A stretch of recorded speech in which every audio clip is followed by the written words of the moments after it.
truc qu'on me dit toujours, c'est est-ce que t'es pas un peu hyperactif ? Est-ce que t'as pas des soucis dans ta vie ? Je dis non, j'ai pas forcément de soucis dans ma vie, c'est juste que quand je fais quelque chose, j'aime bien le faire. D'où ce surnom de Gandalf, où à un moment, y a le grand méchant qui arrive et je suis avec mon bâton, j'essaye de casser le pont pour qu'il tombe. Et en fait, il m'a pris avec lui, le grand méchant. On a toujours des solutions, tout problème des solutions. L'essentiel, c'est la bienveillance en fait. Et l'essentiel, c'est l'humain, c'est de s'assurer que tout le monde va bien. Je pense que ça, c'est hyper important. Je suis Pierre L'Hôpitalier, cofondateur de Kaibi, société spécialisée dans le digital et le développement applicatif. Ces 15 dernières années, j'ai eu la chance de rencontrer de nombreux CTOs et talents du monde de l'IT qui le sont devenus. Aujourd'hui, je leur donne la parole et ils nous donnent leur vision.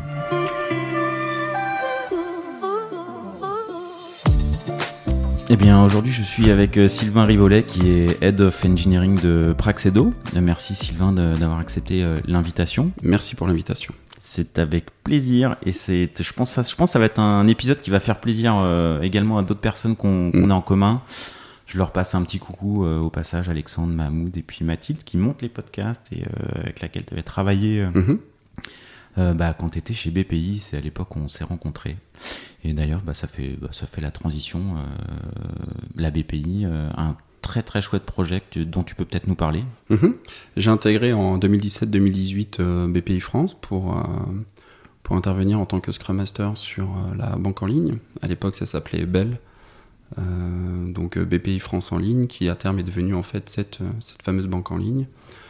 Petit projet au départ qui mettait à disposition des formulaires pour les agences pour travailler sur différents produits bancaires. Et puis petit à petit on s'est rendu compte que ce projet était un projet d'ampleur, un projet qui était vu, une volonté pour BPI France de rattraper les autres banques pour faire de la banque en ligne. Et du coup on est parti de ce projet-là pour en fait monter cette banque en ligne. Donc une demande très très forte de la part de nos clients. Et du coup on est parti sur cette grande aventure de prendre un petit projet. C'était un projet qui au départ... Qui n'avait pas vocation à faire une banque en ligne en fait. Non, c'était vraiment au tout départ... un projet qui permettait de faire de la saisie de formulaires pour nos clients directement, pouvoir faire une sorte de pré-filtre sur les différents produits bancaires qu'on avait. Et puis petit à petit, on s'est rendu compte que pour rattraper le marché, pour revenir en fait dans la concurrence, il fallait qu'on mette en place une banque en ligne, donc une grosse volonté en fait de mettre cette banque en ligne. Et puis on est parti en fait de ce projet-là pour essayer d'aller assez vite, parce que c'est un projet qui avait une base assez solide et qui permettait en fin de compte de pouvoir aller assez rapidement pour pouvoir mettre à disposition quelque chose qui soit utilisable, de valeur. Et c'est pas une... quand tu dis banque en ligne, la BPI, c'est pas une activité... c'est pas une banque classique. Non. C'est une banque C'est une banque pour les entreprises. Hein. C'est une banque qui pendant le Covid, a eu un grand intérêt. Enfin, il y a une vraie éthique autour de ça. C'est accompagner les entreprises lorsque les entreprises ne vont pas bien. Tout ce qui est prêt garanti État, le PGE, le fameux PGE. En fait, il y a eu beaucoup de choses qui sont... BPI France était derrière vraiment pour Toi, aider. tu avais quitté la BPI déjà quand J'étais déjà parti, le PGE qui est... Exactement. Mais ce qui est assez glorifiant, ce qui est valorisant, c'est que ce PGE, il s'est fait aussi sur notre outil, l'outil qu'on a mis en place. Donc c'est plutôt, je trouve, assez valorisant de se dire que ce qu'on a fait aujourd'hui, ça peut être aidé aussi. C'est passé par le projet Bell. Oui, il y a eu du Bell dedans. Oui, tout à fait. Ça a dû être un sacré... ça a dû être je pense à mettre en place. Ils ont dû transpirer un petit peu. Ouais, non, ils ont transpiré un petit peu. Donc, non, enfin, après, j'ai eu pas mal d'échos autour de ça. Où, oui, ça a été compliqué, mais ça a fonctionné. Et c'est surtout ça l'essentiel, en fait. Et toi, t'es au tout début de ce projet ? Alors, je suis pas du tout au tout début de ce projet-là. Donc, c'est un projet qui a existé pendant peut-être 2-3 ans avant que j'arrive. Donc, voilà, moi, qui était pas à disposition, en fait, de faire une banque en ligne. Hein. On est vraiment parti d'un socle qui existait, de mise en place de formulaires. Et voilà. Et puis après, on est reparti de ce projet-là pour essayer, en fin de compte, d'en faire une banque en ligne.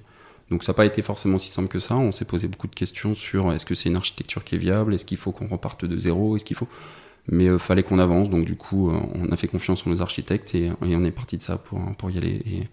Et du coup, petit à petit, en fait, on a construit, on a grossi, on a proposé des choses, on a gagné en fait la confiance de notre DSI, on a gagné la confiance aussi de notre métier, ce qui n'était pas forcément au départ très très facile parce que c'est un projet qui est très vu. Et le fait qu'il soit vu fait que beaucoup de personnes s'intéressent à ce qu'on faisait. Je pense qu'aujourd'hui ça a énormément évolué chez BPI France. Je pense que les process sont beaucoup plus faciles que ce qui n'existait en fait à l'époque en 2017-2018. Un truc tout bête, une mise en production, c'était à l'époque tous les mois et demi ou tous les 2 mois. Là, on avait réussi à descendre à des productions toutes les 2-3 semaines, ce qui n'était pas forcément très très simple. Donc on a bousculé beaucoup de personnes, on a bousculé beaucoup de règles, on s'est mis beaucoup de personnes à dos. Mais on a toujours réussi, on a toujours de la bonne humeur, la bienveillance, la gentillesse, c'est un peu notre force de l'époque. T'as dû bousculer quoi, quel process pour En fin de compte, résultat. c'est assez compliqué il y a des process qui existent, on essaye de se calquer au process parce que l'idée c'est pas non plus d'être des marginaux, hein. On n'a pas du tout envie de ça, on n'a pas envie de se sentir supérieur. Donc voilà, on rentrait, je me rappelle la toute première map que j'ai faite, c'était à peu près 16 ou 17 personnes en fait à synchroniser entre les bases de données, entre l'intégration, entre la pré-production, entre les tests de charge, entre les tests d'intrusion, entre plein de choses à synchroniser.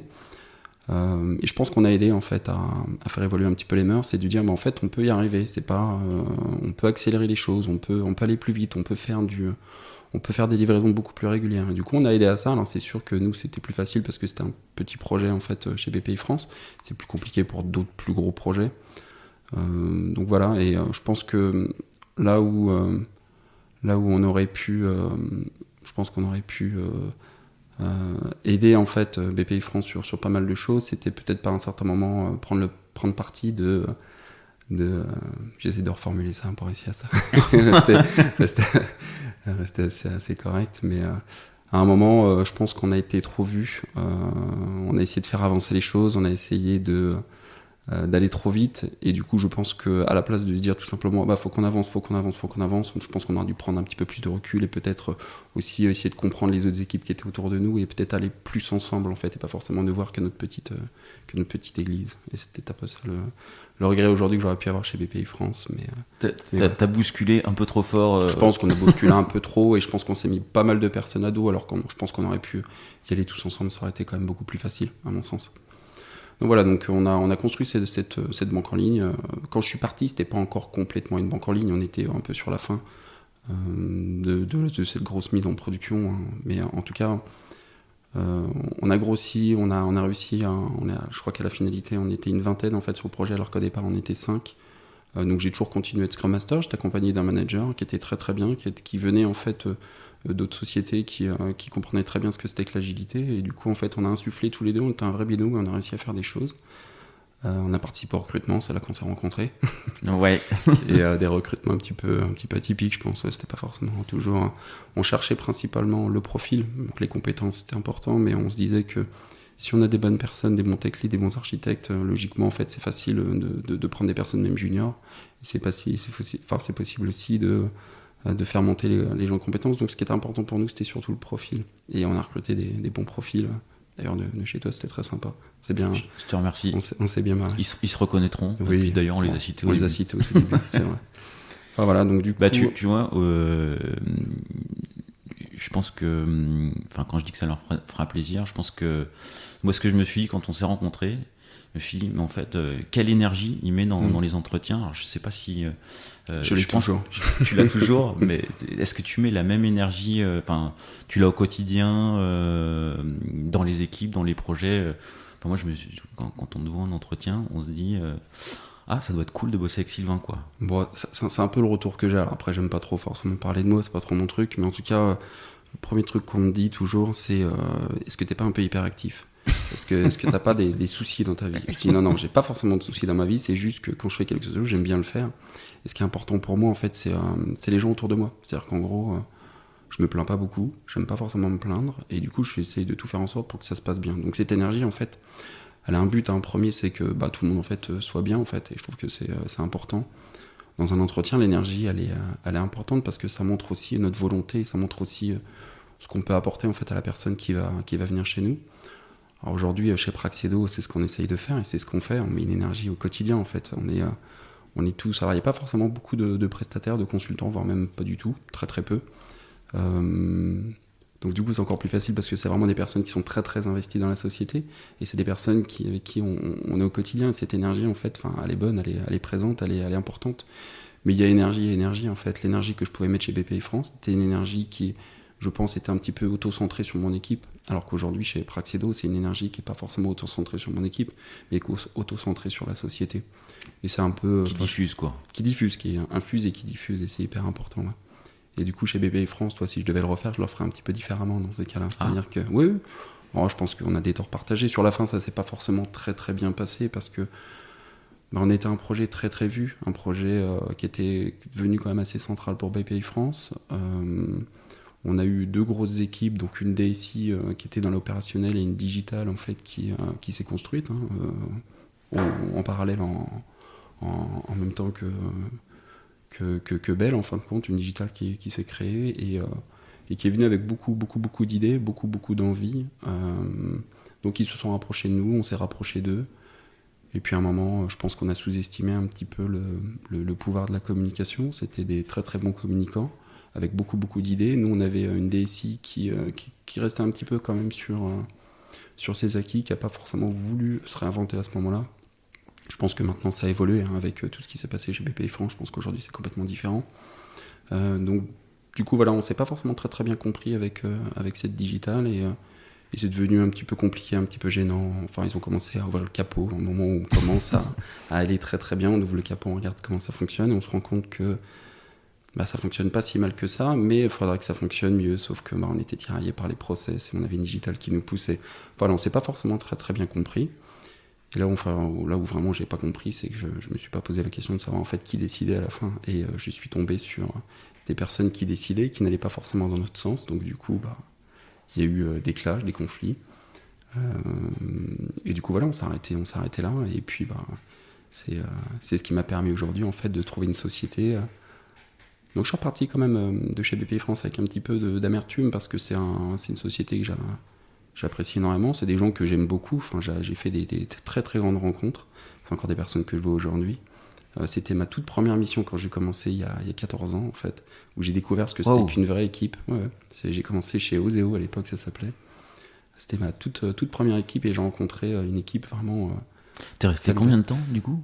Chez BPI France. Ouais. En fait, je suis parti. J'ai fait 2 ans. Enfin, j'ai fait 3 ans chez BPI France en tant que développeur où j'intégrais une équipe mais familiale, très sympa. C'est là que j'ai rencontré en fait ce que c'était que l'agilité, mais sans vraiment qu'on parle d'agilité, c'est-à-dire un mindset positif, des gens toujours volontaires, toujours l'envie de progresser. Et j'adorais. Puis après, je suis parti pour faire d'autres missions. Puis ils m'ont rappelé 2 ans après pour faire une refonte complète de leur référentiel client. Et bon là, ça s'est pas forcément très très bien passé parce que je me suis confronté à des process, donc ces fameux process que j'arrête pas de répéter. C'est bien les process aussi. Non, c'est important les process, mais faut que ça soit des process qui soient souples. S'il y a process et process, les règles c'est bien, mais c'est bien aussi pour être contourné. C'est ce qu'on a fait avec la banque en ligne. Et du coup voilà, je suis revenu. C'est pas forcément très très bien passé. Un manager pas forcément trop à l'écoute, un manager assez personnel, un peu politique, donc. Je me suis dit, tiens, c'est bizarre, BPI France est en train de changer. Et puis après, j'ai fait une énorme rencontre. C'est un architecte, je donnerai pas son nom, je pense qu'il se reconnaîtra, où en fait, on a binômé. Et en binômant, on a construit quelque chose d'assez exceptionnel. C'est de la mise en place de services, en fait, chez BPI France pour mise à disposition, en fait, de la création d'entreprises, de la création de tout ce qui tourne autour de notre référentiel d'entreprise. Donc c'est assez génial. J'ai vraiment appris quelque chose et je me suis dit, tiens, on peut aussi travailler tout en s'éclatant. Et là, c'était vraiment la grosse éclatant. C'était vraiment très très sympa. Et tu veux pas tu veux pas donner son nom ? Non, on peut. Il s'appelle Nizar. Je pense qu'il se reconnaît. Ah, d'accord. Bon, ce fameux Nizar. Ce fameux Nizar. Ouais, non, okay. C'était premier contact très très rude, très très dur. Il arrive, il me dit du coup sur ces tests de charge, qu'est-ce que vous avez fait ? Je le regarde, je te connais pas. Pourquoi tu t'intéresses à notre projet ? Voilà, j'étais très ouvert à l'époque. très très ouvert, très envie en fait de progresser ensemble, toujours sur ce petit côté. C'est mon projet, on n'y touche pas. Et puis petit à petit, on s'est appréhendé. Et puis la finalité, on est devenus très potes et on continue en fait à se voir. Et ouais non, enfin ça a été une vraie rencontre. J'ai essayé de le ramener chez Praxedo, mais non, il aime beaucoup BPI France et je peux le comprendre. Il a tout à fait raison. Enfin voilà. Donc une affection très particulière avec BPI France et c'était très sympa, c'était une belle époque en fait, où on a vraiment pu en fait à ce moment-là, à l'époque de la banque en ligne, moi ça m'a vraiment permis de comprendre ce que c'était que l'agilité et vraiment mettre en place ce que c'est que l'agilité. Je l'avais vécu avant dans d'autres sociétés en tant que Scrum Master, mais là en fait on avait la main en fait sur on pouvait vraiment tout faire. On pouvait, dans les recrutements, on avait la main, alors que c'était pas forcément si évident que ça à l'époque. On avait sur les process, on pouvait faire un petit peu ce qu'on voulait. À un moment, c'est digital nous a apporté aussi ce pouvoir en fait de faire changer les choses, de se dire en fin de compte d'avoir le droit de contourner un peu, quoi. Exactement, d'avoir le droit de contourner un petit peu. Donc on a vraiment progressé assez vite. Et puis par moment en fait, c'est une problématique, je pense que c'était plus de la politique à ce moment-là, problématique de décision, qui décidait, je pense qu'on s'est un peu perdu. Et puis c'est comme ça qu'en fait on a dû mettre une fin à ça. Donc toi, c'est une des leçons que tu retires, c'est ne jamais oublier qui décide. Exactement. Et l'importance de la com, quoi. L'importance de la com, l'importance de jamais oublier qui décide. Toujours rester dans la bienveillance, parce que je pense qu'à un moment je me suis un petit peu perdu aussi. J'ai un douce surnom de Gandalf ah mais mince, c'est dans mes dernières questions, ça. Ah ouais, je suis désolé, pardon. Donc ce surnom de Gandalf où à un moment il y a le grand méchant qui arrive et je suis avec mon bâton, j'essaye de casser le pont pour qu'il tombe. Et en fait, il m'a pris avec lui, le grand méchant. Et je suis devenu, je pense, à certains moments, j'ai manqué un petit peu de bienveillance et c'est un petit peu dommage. Donc ton surnom, c'était Gandalf et ça vient de là? Entre autres, ouais, je le vois comme ça. Ouais. Et tu connaissais ton surnom? Plus ou moins, ouais.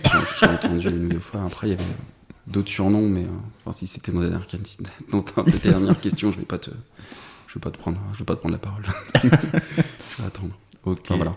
Donc du coup, après Praxedo, c'est-à-dire qu'en gros, je suis reparti d'une expérience un petit peu dure sur la fin, beaucoup d'amertume, comme je disais, et puis je me suis dit, bon, t'as été Scrum Master, à la fin, t'étais plus près du coach agile que du Scrum Master, tu commences à te rapprocher un peu du management, je faisais tous les entretiens, je faisais les one-to-one avec les personnes de mes équipes, enfin voilà, j'ai commencé à me dire, tiens, le management, ça peut être intéressant, mais pas forcément l'opportunité de le faire.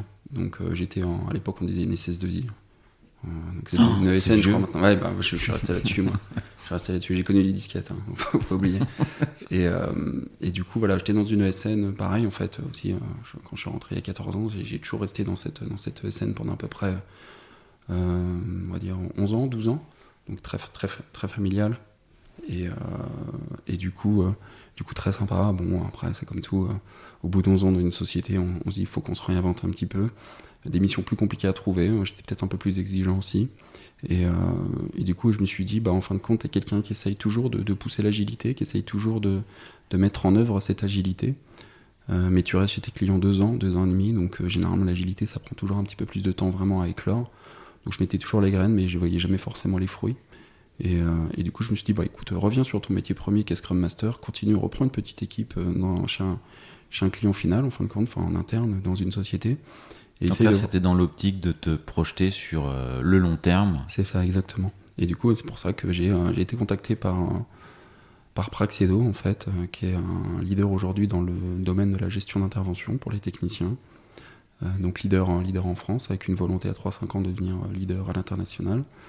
Et du coup, voilà, une société qui a des envies de grossir, des envies d'évoluer.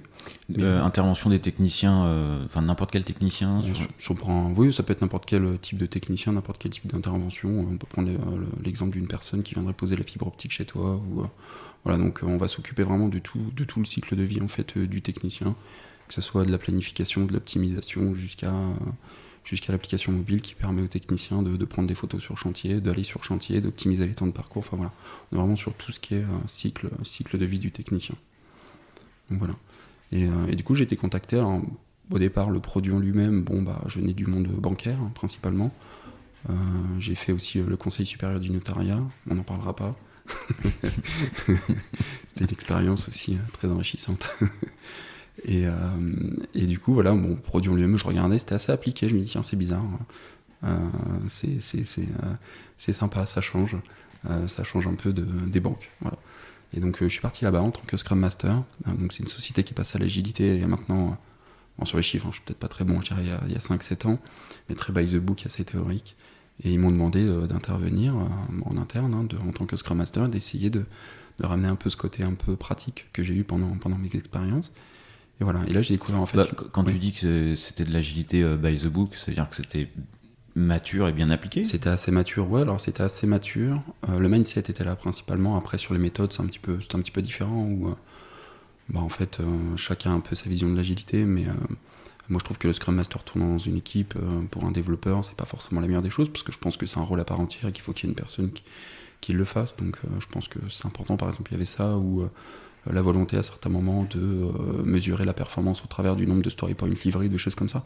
Donc, ce qui existe, hein. Enfin, il y a certaines sociétés qui le font, et voilà, je leur jette pas la pierre, mais moi, je suis pas forcément trop dans cette optique-là, hein. Si on fait du Scrum, je trouve que l'objectif de sprint, c'est une vraie mesure de performance. Et du coup, voilà, je suis arrivé avec quelques idées comme ça, et du coup, ça a bien pris. Alors, au début, le premier contact que j'ai eu, c'est « Ah, tu sais quoi, ton métier? Je suis Scrum Master. » Ah, mais nous, d'habitude, c'est nous qui le faisons. Et puis après, on a essayé de recruter un Scrum Master, il est resté que 2 semaines. Donc bon, en gros, je vais pas trop m'attacher, tu vas rester que 2 semaines.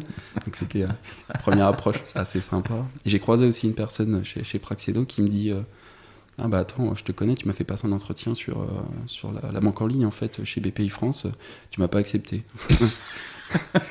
Et on faisait partie de la même société, la même SS2I à l'époque en plus. Je me suis dit, premier jour, j'ai dit tiens, c'est sympa. J'en croise un autre qui me dit ah bah t'étais chez BPI France, j'étais Scrum Master comme toi. Et du coup, en fait, tu parlais beaucoup. Tu parlais beaucoup, puis t'étais un peu hyperactif. J'ai dit ok, d'accord. Premier jour, je me suis dit waouh, où est-ce que j'arrive? Et puis voilà, donc je suis reparti sur des basiques en fait, Scrum Master. J'ai intégré une équipe, cette équipe était considérée comme étant l'équipe la plus nulle. Ils me disaient on est les plus nuls, c'est pour ça que t'es avec nous. Je dis qu'est-ce que ça veut dire ça? C'est très bizarre. C'était qui disait ça? C'est l'équipe elle-même en fait qui disait si tu viens avec nous, c'est qu'il y a un problème. Ah merde. Ouais. Et du coup en fait, bon pas du tout, ça allait très bien. Bon, il y avait des choses à améliorer, c'est ce qu'on a fait en fait, hein. Et du coup c'est devenu l'équipe la plus grosse au bout de 6 mois. On a recruté plus de personnes avec plein de rôles différents. Et voilà, donc en fait, ce qui est assez impressionnant avec Praxedo, c'est cette volonté du changement en fait permanent. Ils veulent toujours s'améliorer, ils veulent toujours s'adapter. Et pour moi en fait, qui prône l'agilité et qui aime la transparence et la franchise, c'est un vrai plaisir en fait au quotidien, quoi. Voilà, donc en tant que Scrum Master sur une équipe, 2 équipes, 3 équipes, et puis ce que je disais tout à l'heure, en fait, leader en France, volonté de devenir leader à l'international. Et pour devenir leader à l'international, il faut qu'on ait plus de capacité à faire. Donc plus de capacité à faire veut dire plus d'équipes. Donc qui dit plus d'équipes dit il faut qu'on grossisse, il faut qu'on mette en place une organisation qui soit scalable, et on commence en fait à réfléchir en fait à mettre de l'agilité à l'échelle. Donc voilà, donc depuis maintenant début 2021, je suis passé Head of Engineering et je suis garant en fait de cette organisation et je dois mettre en place une organisation qui soit scalable. Voilà. Donc quand je suis arrivé, il y avait 4-5 équipes. Donc ce passage de Scrum Master à Head of Engineering, ça se fait de manière smooth, naturelle, et c'est très lié à la croissance de la boîte. C'est exactement ça. En fait, c'est lié à la croissance de la boîte, et surtout ils se sont rendus compte que j'étais quelqu'un qui aimait bien fédérer en fait, et qui aimait bien mettre de l'énergie, comme tu disais tout à l'heure, beaucoup d'énergie. Ils se sont dit ça peut être quelqu'un qui peut prendre le rôle. Donc je l'ai pris assez naturellement. Ils m'ont dit est-ce que ça te tente? Et un peu dans cette culture du fast fail, c'est-à-dire qu'en gros ils me disent franchement on tente, si ça marche pas on fera autre chose, et puis de toute façon il n'y a pas mort d'homme. Et j'aime beaucoup cette mentalité là en fait, de me dire on peut tenter, on peut se tromper, c'est pas pour autant qu'on se fera taper dessus. Et du coup voilà, c'est une direction très à l'écoute en fait, une direction qui veut changer, qui veut évoluer, qui nous laisse les clés. Alors des fois on sait pas conduire, donc on tente, et c'est pour ça qu'ils nous disent mais c'est dommage, on s'est trompé. mais c'est assez rigolo, et puis en fait on apprend. T'as pas besoin de contourner des process, t'as les clés, Non, ce qui est dommage aujourd'hui en fait, c'est que c'est moi qui mets les process en place en fait. Et est-ce que tu les contournes des process? Bien sûr que non, on ne contourne pas les process. Les règles sont les règles, c'est très important. non, ça va, en plus c'est moi qui mets les process en fait en ce moment. Et je me dis des fois non, ne reviens pas comme avant, ne fais pas comme avant, ne mets pas des gros process très tordus, très très compliqués. Et du coup, maintenant on essaye toujours de le faire en participatif et collaboratif. C'est aussi ça qu'on essaye d'insuffler. Moi je suis arrivé en 2019 chez Praxedo. 6 mois après il y a eu la crise du Covid.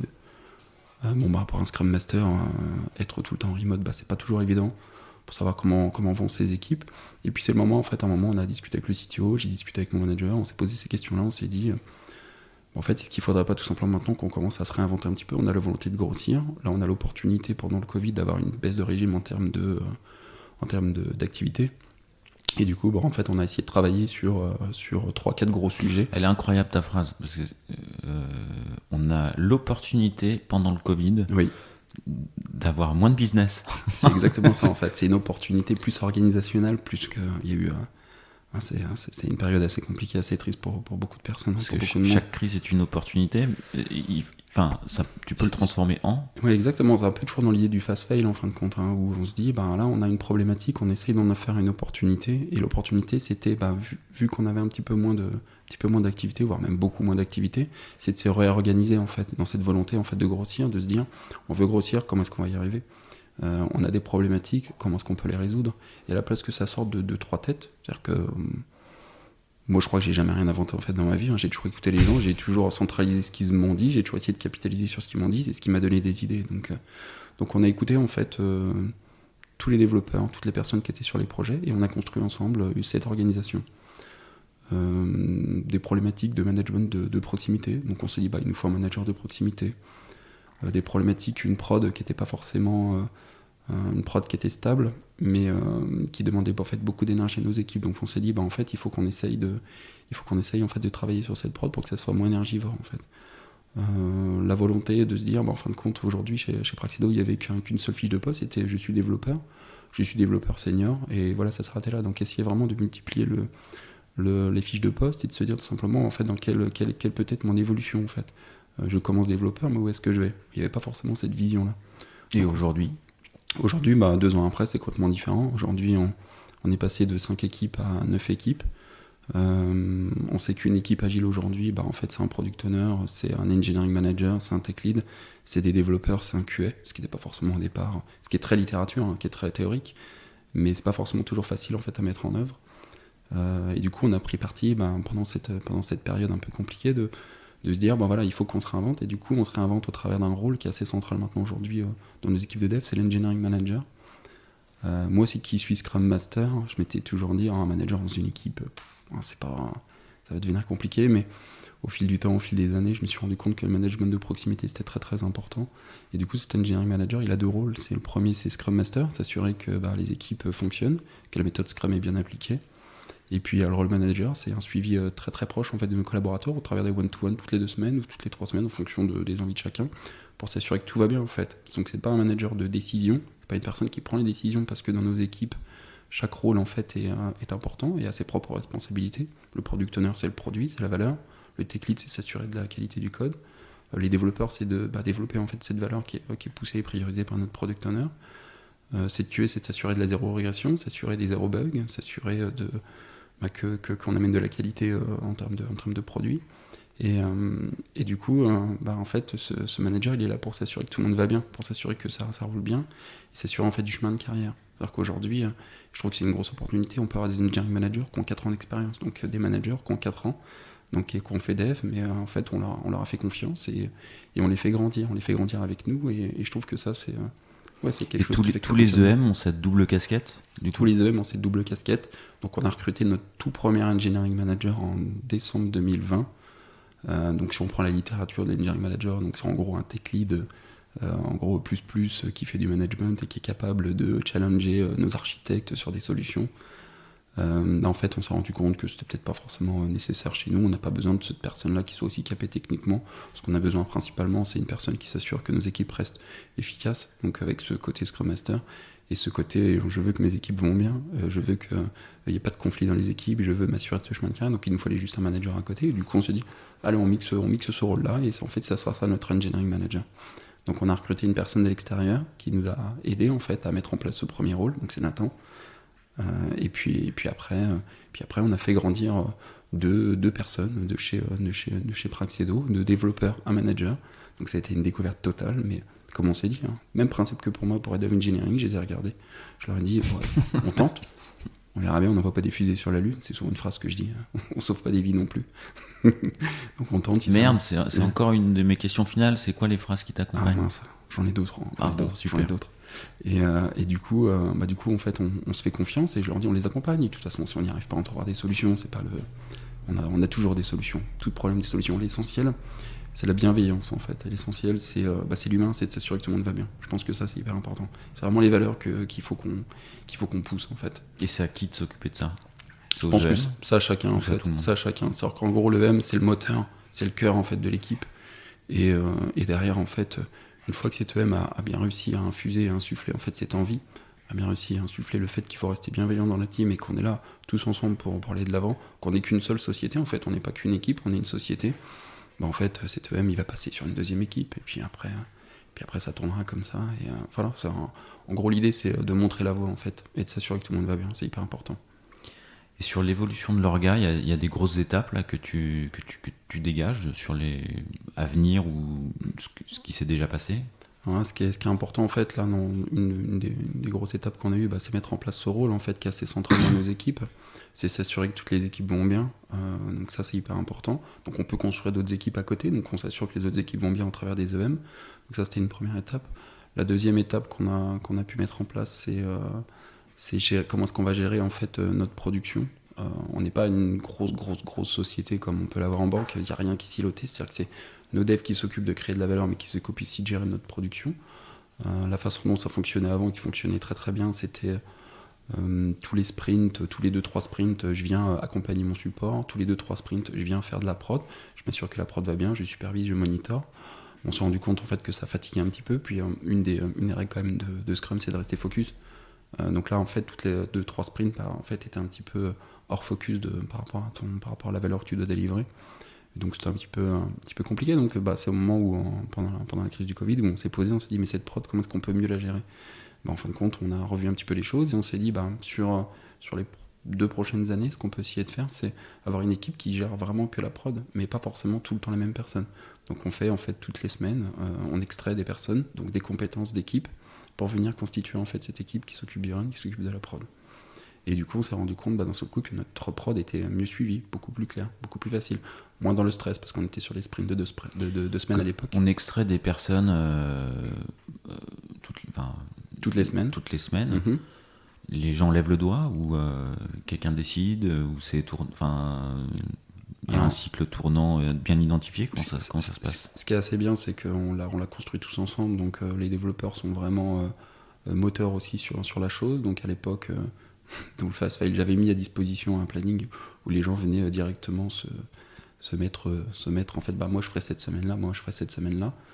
Puis la finalité, on s'est rendu compte au bout de 3-4 mois que c'était un petit peu compliqué parce que des fois, il y a des personnes presque toute une équipe qui venait, ou des équipes qui étaient un peu plus petites, donc on extrait 2 personnes, donc ça devenait compliqué. Donc à un moment, on s'est dit, je pense qu'il faut qu'on essaye de le faire par rapport à pas mal de règles de gestion. Donc c'est moi qui m'occupe aujourd'hui de dire, voilà, j'imagine que toi, ça serait bien que tu sois sur cette semaine-là. Un peu comme des pompiers ou des infirmières qui doivent faire des astreintes, c'est un peu le même principe.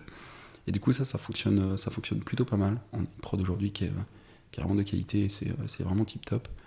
Mais ça lève aussi une problématique, c'est qu'on extrait les gens en fait des équipes. Donc en fin de compte, là où on se disait qu'on était en train de perdre le focus pour certaines personnes, certaines équipes, en fin de compte c'était le même principe, mais on le faisait un peu plus régulièrement. C'est-à-dire qu'avant c'était des sprints, toutes les 2-3 sprints, c'est des personnes qui s'occupaient de la prod. Là en fin de compte c'était toutes les semaines, on t'extrayait tu partais pendant une semaine, on t'extrayait toutes les 4-5 semaines. Donc en fait on avait toujours cette problématique de focus, mais par contre une prod beaucoup plus stable. Et on faisait pas forcément 2 semaines, parce qu'avec des sprints de 2 semaines, faire 2 semaines de prod ça fatigue et c'est usant. Là on le fait que sur une semaine, et ça permettait aussi, ce que je trouve assez sympa, c'est de faire rencontrer des personnes d'autres équipes. C'est-à-dire qu'on constituait une équipe un peu ad hoc comme ça, avec tout le monde, toutes les compétences. Des gens qui bossent pas ensemble d'habitude. Exactement. Et c'est une des choses qu'on a levées, c'est que ça appelait beaucoup ça en fait. 3e étape sur la transformation, je perds pas mon fil conducteur, c'est la spécialisation en fait de nos équipes. Aujourd'hui, une des choses qui était importante à l'époque chez Praxedo quand je suis arrivé, ce qui est important chez nous pour qu'on puisse garder un peu ce savoir, c'est que tout le monde puisse tout faire. Et on s'est rendu compte que tout le monde ne peut plus aujourd'hui tout faire parce qu'on grossit, qu'on a de plus en plus de composants, des technos aussi qui sont un petit peu différentes, donc on est obligé de spécialiser un petit peu les équipes, mais on essaye de spécialiser mais sans forcément mettre des frontières entre les équipes. Donc on va avoir des équipes produits, des équipes techniques pour tout ce qui est amélioration continue en termes de tech. On va avoir des équipes produits qui vont travailler aujourd'hui sur un gros monolithe qu'on est en train de casser en microservices, donc là c'est en cours, c'est plutôt pas mal. Donc on va réussir en fait à mettre cette frontière physique entre les équipes qui vont nous permettre de pouvoir spécialiser chaque équipe, et cette spécialisation elle sera aussi bien en termes de build qu'en termes de run, c'est-à-dire que chaque équipe gérera aussi son propre run. Donc on va casser un peu cette idée qu'on avait eue de construire cette équipe ad hoc qui s'occuperait de la prod pour que chaque équipe puisse gérer sa propre prod. Donc là, tout le monde va nous dire oui, mais du coup, vous mettez des frontières entre les équipes, c'est pas bien parce que en fait, elle est où en fait l'unité centrale? Où est-ce qu'on en fait vous n'êtes plus qu'une seule société, mais vous êtes plein de petites sociétés. En fait, on essaye de garder à côté un alignement. Alors, j'entends souvent parler de la méthode Spotify au travers de tribus ou de. Là, en fait, on s'inspire un petit peu de ça et on essaye de garder cet alignement. C'est-à-dire que chaque rôle se réunit chaque semaine pendant 1 heure et demie pour travailler sur des sujets transverses. Donc, les EM travaillent sur les sujets transverses, les product owners vont travailler sur des sujets transverses. Donc voilà, en gros, c'est un peu ça l'idée. On essaie de garder cet alignement, mais tout en ayant une frontière entre les équipes pour. On se rend compte que la spécialisation, c'est un peu l'idée. Si on veut pouvoir devenir scalable, si on spécialise pas les équipes, on ne peut pas en fait, parce que ça va amener énormément de dépendances. Et on se rend compte que les dépendances, aujourd'hui, c'est ce qui fait que nos projets en fait sont un peu plus compliqués à sortir. Pourquoi tu le casses ton monolithe? Pourquoi je le casse? En fait, c'est exactement ça. C'est pour essayer d'avoir un cycle de vie qui soit un petit peu distinct. C'est-à-dire qu'aujourd'hui, on a une grosse application web qui fonctionne très bien. On est capable de travailler tous ensemble. Mais on se rend compte que ça amène énormément de dépendance entre les équipes. Exactement, et ça amène surtout beaucoup de dépendance entre les équipes, c'est-à-dire qu'on est obligé tout le temps de se synchroniser, parce qu'en fait, la finalité, c'est qu'un seul livrable. Donc en fait, il y a plein de méthodes qui existent. La mise à l'échelle, on peut s'inspirer de Safe aussi pour faire du release train, et puis se dire tout simplement, on prend un train et on va tous ensemble. Moi, j'essaye d'éviter en fait au maximum de faire cette agilité à l'échelle. J'essaye vraiment de faire que chaque équipe soit vraiment autonome et responsable de son périmètre, pour éviter en fait ces dépendances, parce qu'on se rend compte que toute dépendance demande de la communication, et je crois qu'on n'est pas les meilleurs en communication à certains moments, donc il faut absolument qu'on essaye vraiment de mettre un peu cette spécialisation en place pour vraiment casser ces dépendances. Je dis j'ai beaucoup dit dépendance parce que je pense que c'est important. Moins t'as de dépendance, plus c'est facile. Est-ce que quand tu parles, j'ai l'impression qu'il y a presque un parallèle que tu fais entre l'orga people et l'orga technique projet. C'est miroir pour toi? Moi, je pense que c'est très important en fait. Ouais. Je pense que c'est très important. Donc c'est ça que tu essayes de mettre en place aussi, d'avoir des équipes qui reflètent ton orga logiciel et ton orga humaine. Quoi. Exactement. C'est là où en fait c'est ça qui est assez sympa, c'est que moi aujourd'hui chez Head of Engineering, je suis là pour mettre en place une organisation. Je travaille aussi de pair avec un Head of R&D qui est là pour mettre en place une organisation mais technique en fait. Et du coup on travaille ensemble pour essayer de casser ce gros monolithe, donc pour qu'on essaye d'avoir une orga qui soit une sorte de mini-société. En fin de compte c'est un peu ça, c'est une mini-société. Mais cette mini-société a ses propres composants, donc il faut qu'on soit capable en fait de casser ces trop grosses orgas techniques. Et du coup, on essaye de travailler avec ce Head of R&D pour faire ça, quoi. Et c'est ça qui est assez passionnant, c'est qu'on se rend compte que l'organisation engineering et l'organisation technique en fait va de pair. C'est que l'un ne peut pas aller sans l'autre. Et là, maintenant, on arrive au moment où on spécialise. Donc nous, on est capable en termes de produits de spécialiser. Et du coup, demain, on doit spécialiser la technique. Donc je vois mon Head of R&D qui se tire les cheveux ce plat de spaghettis. Du coup, chacun son problème, c'est important. non, donc on s'accompagne, on fait des ateliers pour réussir à faire ça. Je voulais juste revenir également sur le fast fail, parce que c'est vrai que c'est pas si facile que ça de faire du fast fail ou de l'appliquer. Tu l'appliques, c'est une vraie culture, tu l'appliques où, dans quoi, dans tout? On l'applique un peu partout en fin de compte. Aujourd'hui, c'est principalement au travers de l'organisation. Juste un truc tout bête, on a mis en place une boîte à idées il y a 3-4 mois, où du 1er décembre à fin décembre, une boîte à idées qu'on mettait dans les locaux, et vous venez, vous mettez vos idées dedans, et puis à la fin on sortira en fait de cette boîte à idées des grands domaines sur lesquels on pourrait travailler en transverse, par petit atelier, par petite équipe, pour faire avancer en fait des idées. Et on s'est rendu compte qu'il n'y a pas beaucoup de papier à l'intérieur. Est-ce que ça intéresse vraiment les gens? Donc on a ouvert la boîte, on avait des trucs très très drôles. Tiens, les couteaux ne coupent pas. Je me suis dit, tiens, ça peut être une idée aussi à pousser. Mais enfin, il y a pas mal de choses à l'intérieur, mais c'est des choses qu'on avait déjà roadmappées. Donc c'était pas forcément. Je m'attendais à un peu plus d'innovation. Et je me rends compte que aujourd'hui, on leur demande beaucoup de choses en fait à nos équipes. On est déjà en pleine transformation, on est en pleine spécialisation, on leur demande aussi de se réinventer. Je pense que c'est encore un peu tôt.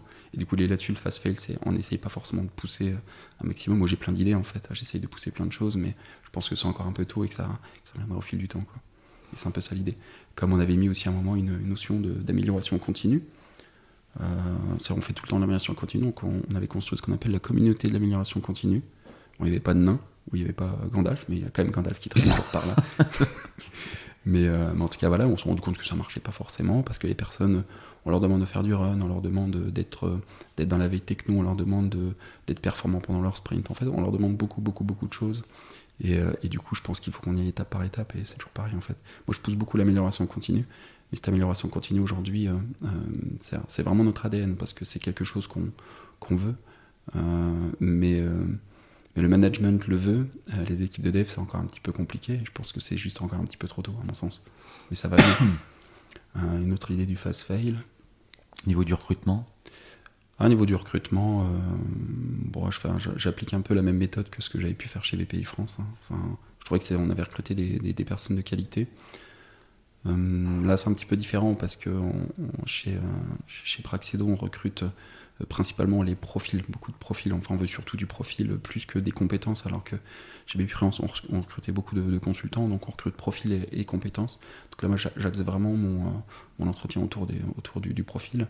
Bon, il faut forcément qu'une personne ne soit pas mauvaise non plus, on passe par un coding game qui leur permet, enfin ça me permet de juger un peu aussi le niveau technique, mais c'est pas forcément la tech qui fait qu'on recrute pas la personne si le coding game est pas forcément Ton bon. curseur il est très orienté soft skills aujourd'hui. Très important ça, soft skills, parce qu'en fait on va tous progresser ensemble techniquement, ça s'apprend tout ça. Par contre un mindset ça s'apprend sur le temps, mais c'est important d'avoir un mindset dès le départ qui soit très orienté Praxedo. Et le mindset Praxedo il est très simple, hein, c'est j'aime mon collègue, je veux travailler avec mon collègue, j'aime mon équipe, je veux travailler avec mon équipe, c'est un peu ça l'idée quoi. Et toujours vouloir progresser, toujours c'est cet ADN de l'amélioration continue. Donc en gros nos entretiens chez nous, on va avoir Juliette qui est notre talent acquisition qui s'occupe en fait de faire un premier filtre avec certains candidats, et puis après c'est moi qui les ai tous pendant une demi-heure, et on va voir donc c'est pas forcément un entretien. Alors ils ont souvent tendance à me parler technique, donc j'ai souvent cette phrase là de dire je suis un ancien tech, j'ai de l'orgueil, donc je vais essayer de répondre aux questions, mais je vais certainement me tromper. Donc du coup, je préfère te le dire, je vais répondre, mais ça va être à côté. Donc ne crois pas ce que je te dis en termes de tech. Mais par contre, je peux te parler organisation, parce que c'est moi qui suis garant de l'orga. Et du coup, on discute organisation. Et ils ont beaucoup de questions, et des questions très, très, très sensées. Et j'aime bien ça, parce que je me dis, tiens, en fin de compte, c'est des personnes aussi qui essayent de comprendre, qui essayent de pousser un peu, et qui essayent de comparer avec leurs expériences. Et des questions très simples que je leur pose à ce moment-là, c'est qu'est-ce que tu veux, qu'est-ce que tu ne veux pas en fait. Mais en toute transparence, je lui dis, dis-moi franchement en fait, qu'est-ce que tu veux, mais qu'est-ce que tu veux pas. Alors souvent c'est, moi ce que j'aimerais c'est travailler sur cette techno. Je dis non, c'est pas, je te parle pas de techno, c'est qu'est-ce que tu veux retrouver, qu'est-ce que tu as bien aimé dans tes expériences. C'est une mauvaise réponse du coup? Non, pas forcément. Quelqu'un qui te répond qu'est-ce que je veux, c'est la techno, la réponse? Non, pas forcément, c'est parce que en fin de compte, je peux l'entendre, hein. Un développeur aime travailler en fait dans certaines technos, et ça je peux le comprendre. Non, moi c'est plus en termes de bien-être. Qu'est-ce que tu veux, qu'est-ce qui ferait que tu te sentiras bien chez nous en fin de compte, et qu'est-ce qui fait que tu te sentiras mal. Et après on commence à creuser, je commence à avoir des trucs, oui, j'aime pas trop en fait quand il y a du micromanagement. J'aime pas trop quand les décisions sont pas forcément sensées tout le temps. C'est-à-dire qu'en gros, je pense que techniquement c'est pas forcément la bonne cible, mais par contre on me l'impose. Et voilà, donc je lui dis, voilà, en fait ça tu l'auras peut-être chez nous, tu l'auras peut-être pas. Mais voilà, en toute transparence, toute franchise, et ça fait un premier filtre. Et je trouve que les gens, en fait, ça détend tout le monde en fait en entretien, et ça permet vraiment que la personne se livre et me dise exactement ce qu'elle attend de nous. Et je suis pas là pour lui mentir, je suis pas là pour lui dire, écoute, si, chez nous c'est génial, c'est exceptionnel. Non, je te dis, on a nos défauts, on a des qualités, et je pense que par rapport à ce que tu cherches toi, oui, on peut correspondre. Et puis après, je lui fais rencontrer les équipes, et je lui dis, dis-nous qui tu veux rencontrer en fin de compte. Donc généralement, c'est le tech lead et l'engineering manager. Ah oui, ok. S'il veut rencontrer un product owner, de développeur, il va rencontrer son équipe cible. Ah, c'est lui qui décide. C'est marrant comme process de. Oui, on lui demande en fait. Il rencontre forcément l'engineering manager, le tech lead de l'équipe, quand c'est le cas d'un développeur. Et qui tu veux rencontrer en plus, c'est toi. Et je lui dis, t'hésites pas, si tu veux rencontrer d'autres personnes, avec un grand plaisir. De toute façon, j'aime bien que le dernier entretien se fasse quand même en physique, parce que là, c'est sûr qu'avec le Covid, il y avait quand même beaucoup de remote en termes d'entretien, en physique. Et puis en fait, moi, j'essaye de faire en sorte que son équipe potentielle soit présente à ce moment-là pour qu'elle puisse les rencontrer. Donc on lui fait faire le tour des locaux, et voilà. Donc non, c'est... Alors c'est assez énergivore en termes de temps, ça me prend beaucoup de temps en termes de recrutement. Parce que les enjeux là du coup de cette année, on a recruté à peu près, moi j'ai pas les chiffres, je suis pas très bon dans les chiffres, mais en gros en moyenne c'est je crois entre 20 et 25 personnes l'année dernière en interne, en termes de product owner et de développeurs. Et on doit faire la même chose cette année en fait. Donc là on est passé de 5 à 9 équipes et on va essayer de passer de 9 à 12 équipes en 2022. Pour 2023 reprendre aussi 3-4 équipes de plus. Et puis je pense que ça sera déjà pas mal. En fait on n'est pas dans une croissance exceptionnelle non plus. On veut pas. Non, c'est déjà une très belle croissance et c'est suffisant. Et voilà. Ok. Et au-delà des problématiques d'orga et de recrutement, dans ton rôle de Head of Engineering, techniquement, t'es garant de la responsabilité, de la vision technique produit pas du tout. Il y a des enjeux forts techniques à venir et que tu délègues peut-être du coup. Alors c'est ça en fait, c'est que c'est aussi une organisation un petit peu spéciale qu'on a mis en place. À l'époque, on avait un VP Engineering qui s'occupait de tout ce qui était tech et qui s'occupait de tout ce qui était management des devs, mais on s'est rendu compte, au travers de ces ateliers, lors de la crise du Covid, on n'a pas assez de management de proximité, donc d'où la mise en place en fait, de ces engineering managers.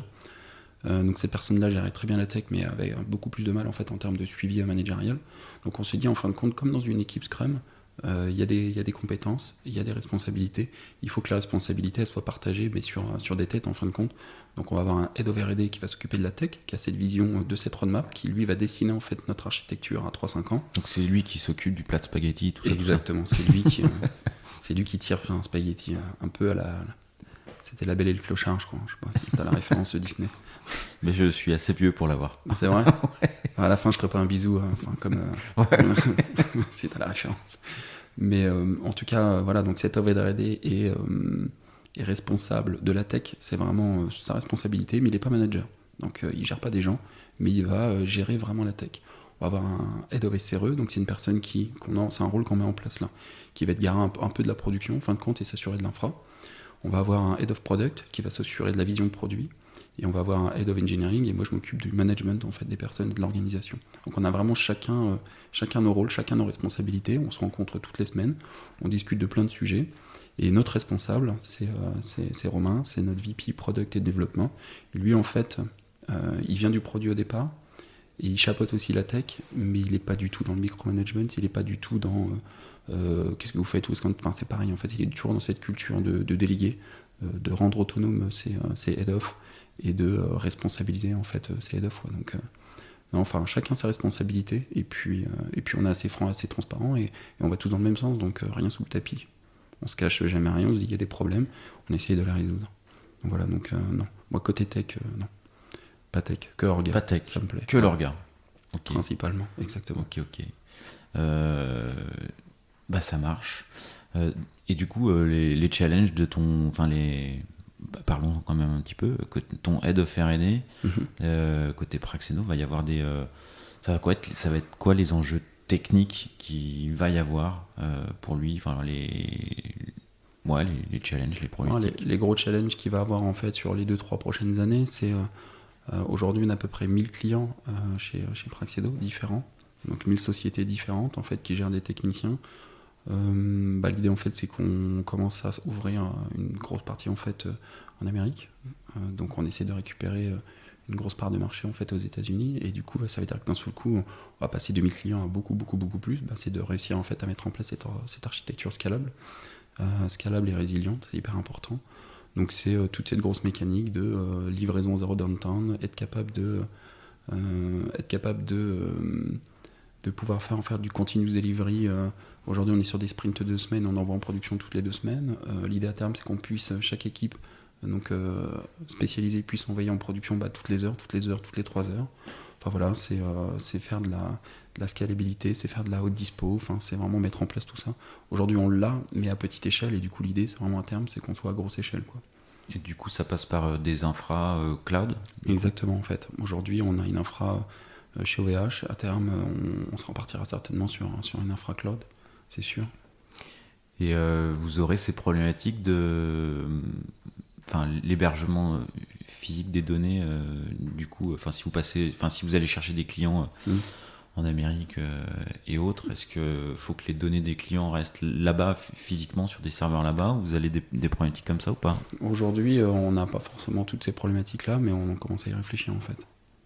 On n'a pas forcément C'est pas forcément encore la solution. À découvrir. À découvrir, c'est ça. Ok.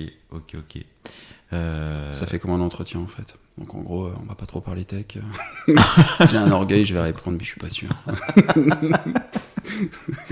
C'est bon, mais pas trop voilà. quoi. Non, mais tout est déjà en fait prévu, tout est déjà, mais je veux pas forcément trop m'étaler là-dessus. Ok. Est-ce qu'il y a des murs ou des gros apprentissages que tu as eu chez Praxedo ou précédemment, au-delà de ce qu'on a évoqué avant? Je lis beaucoup en fait de littérature, je lis beaucoup de livres, je regarde beaucoup de podcasts, je participe à pas mal de meet-up, et souvent en fait on nous vend la beauté de la chose, en fait, la beauté de la théorie. On nous dit j'en ai réussi à faire ça, on a réussi à faire ça. J'avais un exemple à l'époque, Praxedo avait rencontré Doctolib, et on avait discuté avec Doctolib. Et c'est eux en fait avaient mis en place cette notion d'engineering manager, et du coup ils avaient un rôle qui s'appelait le duty guy, je crois, et ce rôle de duty guy c'était s'assurer que la prod va bien. Donc c'est une personne qui restait devant son PC et qui regardait la prod, et dès qu'il y avait une petite log qui sursautait, en fait c'est une personne qui allait voir les équipes pour dire attention, j'ai l'impression que là il y a un problème. Je trouvais le rôle génial en fait, et il n'y a pas si longtemps que ça, donc on a essayé de le mettre un peu en place chez nous. Quand tu le décris comme ça, on a plutôt l'impression qu'il y a quelqu'un qui bave devant son écran et qui s'endort un peu, quoi. Mais pas que, c'est aussi une personne. Alors après, c'est vrai que j'ai un petit peu dénigré la chose, mais en tout cas, c'est une personne qui est là vraiment pour s'assurer que la prod va bien, et c'est le premier, c'est l'alerte. En fait, c'est le pompier, il met l'eau sur le feu si vraiment il y a la moindre problématique, et puis après, il alerte tout le monde pour prévenir que il y a certainement y avoir un danger bientôt qui va arriver. Donc, je trouvais que c'était une sorte de personne qui prévient. Je trouvais ça assez sympa. Et je trouvais l'idée intéressante parce qu'on est souvent dans la réaction après lorsqu'il y a un problème, alors qu'on doit pouvoir anticiper un maximum de choses. Donc on a mis un peu ce rôle-là en place. On s'est rendu compte qu'une personne qui restait comme ça devant son PC, c'était un petit peu compliqué. Puis c'est pas non plus... en fait, c'est un vrai métier à part entière. On avait pris un dev de chaque équipe, avec un rôle un peu tournant. Et non, c'était pas non plus... Bon, ça n'a pas fonctionné, on a arrêté ça très très rapidement. Donc après, on s'est dit que c'était la team run qui regarderait et qui se dirait, faites un peu de supervision, un peu de monitoring, mais c'est pareil, en fait, ça n'a pas forcément pris. Et il n'y a pas si longtemps que ça, en fait, je crois que j'ai revu un article d'Autolib qui a dit, en fait, ça marche pas ce rôle-là. Et j'ai beaucoup aimé, enfin, je trouvais ça très transparent. Je me suis dit, en fait, c'est ça qui nous manque, en fait, je trouve, aujourd'hui. J'ai beaucoup de littérature en tête, beaucoup de théories en tête, mais j'ai très peu de... C'est quoi les sources les bouquins, les meet-up, qui t'ont inspiré? J'en ai un qui me fait beaucoup rigoler, c'est Scrum Life avec, je crois que c'est Jean-Pierre Lambert, le fondateur. Il me fait beaucoup rigoler, ça fait au moins 4-5 ans que je le suis. Alors je suis un peu dans l'ombre, j'avais essayé de prendre contact avec lui, puis après j'avais pas trop. Et du coup, un engineering manager chez moi, en fait, aime beaucoup aussi cette chaîne, Scrum Life, et du coup, il a pris contact avec eux, et du coup, il connaît un peu plus, et du coup, voilà, c'était une vraie source d'inspiration. Je trouve que c'était une agilité qui était pratique, une agilité... un peu différente. Après, tous les livres possibles, imaginables que tu peux avoir, que ce soit sur Kanban avec Monsieur Morisseau, que ce soit... Enfin, j'en ai lu énormément, quoi. Là où je me suis un petit peu arrêté, c'est j'ai commencé à lire des livres sur l'entreprise libérée. Et je me suis dit, là, c'était vraiment trop tôt, là. C'est un peu trop... non, c'est un peu trop tôt. Il y a des sociétés aussi, je crois que c'est Alan qui fait ça, où en fait, il n'y a pas de manager. Alors peut-être que je me trompe, mais je crois qu'il n'y a pas de manager chez eux. Donc je sais pas non plus comment ça fonctionne. Donc je pense que c'est aussi intéressant d'aller voir un petit peu comment ça se passe là-bas. Mais non, enfin, il y a plein il n'y a pas de réunion. Peut-être pas de réunion, je crois qu'il n'y a pas de management, il n'y a pas de... Chacun au courant de tout ce qui se passe, chacun au courant des salaires des autres. Enfin, il y a vraiment une transparence totale. Je sais pas si ça marche en fin de compte, mais je trouve ça assez intéressant, et je trouve que ça permet de se projeter aussi un peu et de se dire ça existe aussi ailleurs, ça fonctionne, parce que c'est une société qui grossit beaucoup, en fait, Alan. Donc je pense que ça peut être aussi intéressant d'aller voir un petit peu. Mais quand tu dis entreprise libérée, tu mets quel concept derrière? Entreprise libérée, c'est transparence totale, en fait. Tout se dit, en fait. Entreprise libérée, c'est du zéro management, c'est chacun choisit en fait s'il veut prendre 6 mois de congé, il prend 6 mois de congé, s'il veut ne pas prendre de congé, il prend pas de congé. En fait, personne vérifie, toute transparence, chacun fait ce qu'il veut, en fin de compte. C'est un peu ça l'idée. Et j'ai beaucoup aimé ce concept-là. Je sais pas si ça peut s'appliquer partout, mais j'avais bien aimé l'idée. Mais bon, après c'est pareil, je trouve que c'est un peu, c'est des livres, donc je les lis. ça me permet d'avoir une autre vision, ça m'enrichit d'une culture un peu différente. Mais Mais voilà, moi, ce que je reproche un petit peu, en fait, à cette communauté d'agilistes ou cette communauté, en fait, de personnes qui construisent des organisations, c'est il y a très peu d'écrits autour de l'échec, je trouve. Enfin, je trouve qu'il n'y a pas forcément sur Internet, je trouve très peu d'écrits qui me disent bon, bah voilà, j'ai tenté de casser mon monolithe en microservices, je me suis pris les pieds dans le tapis, quoi. Enfin, vraiment, je me suis affalé complètement, je suis revenu sur mon gros monolithe. On a souvent on a souvent des présentations qui disent j'ai cassé mon monolithe en microservices et c'est génial. Ok, donc on voit, c'est quand même assez théorique. Après, il faut prendre contact à la personne et essayer de creuser. Je pense que c'est ça aussi, ça l'idée, mais il n'y a pas comment réinventer une organisation et comment se tromper en fait quand on a réinventé cette organisation. Et je pense que c'est important je pense que j'essaierai de faire ça peut-être cette année, un meet-up autour de ça, sur en fait comment est-ce participer non, le créer, je pense, partager, partager, je pense, parler de Praxedo et montrer un petit peu ce qu'on a fait et surtout ce qu'on a mal fait, ce qu'on aurait pu mieux faire, ce qui marche pas, et là où on se prend les pieds dans le tapis, je pense que c'est important aussi. Je pense que le tapis, il est encore dehors. Enfin, il y en a d'autres, à mon avis. Dans cette spécialisation, le premier problème que je vois, c'est pas moi, c'est les autres. Si on spécialise les équipes, ils vont me dire il y a un bug. Ouais, mais du coup, ce bug, il est dans cette partie de cette appli. Ouais, mais du coup, c'est pas moi, c'est l'autre. Ouais, mais non, on est à la même société. S'il y a un bug, il faut le corriger. Donc, c'est ça qu'il va falloir c'est cette culture aussi qu'il faut qu'on insuffle un peu, encore et encore, quoi. Donc, voilà. Mais oui, je trouve que ça manque un peu de littérature sur l'échec. Et j'aimerais bien qu'il y en ait un peu plus, en fait. Je pense que ça nous éviterait des problèmes, je pense. Ok, bah si je pense, j'en ai pas en tête. Hein. Ouais.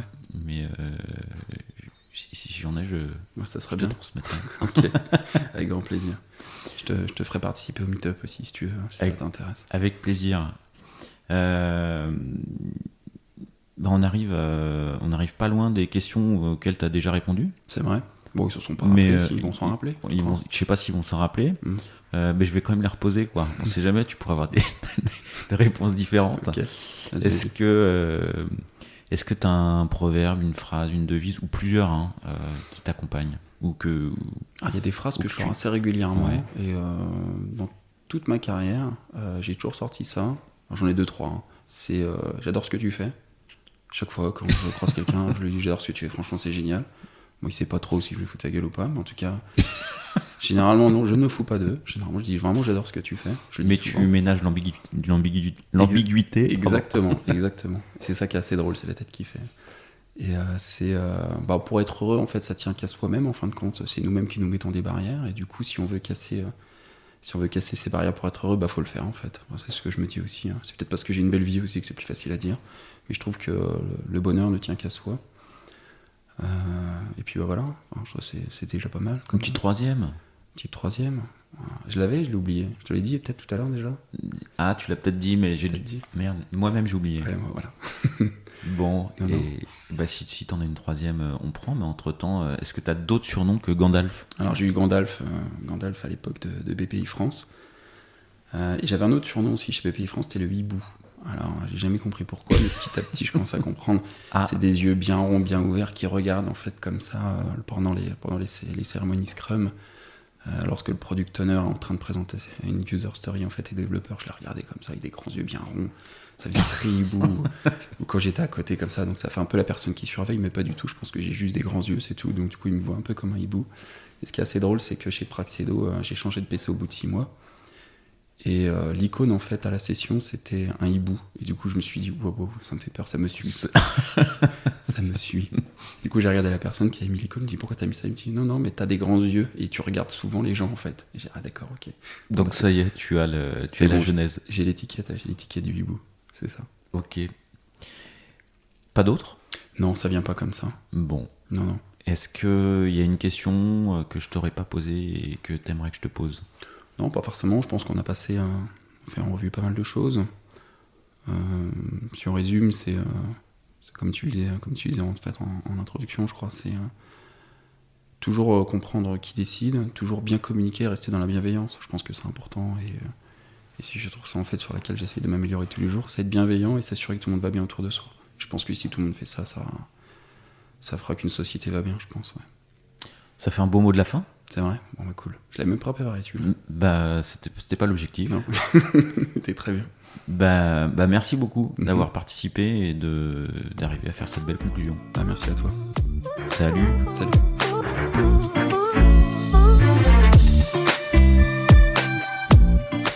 L'épisode est terminé, j'espère qu'il vous a plu, et si c'est le cas, c'est le moment de prendre 2 ou 3 secondes de plus pour 2 ou 3 clics. Un petit clic pour un pouce bleu, ou un petit clic pour un partage aux copains, ou un petit clic pour vous abonner et ne pas rater le prochain épisode. À très bientôt.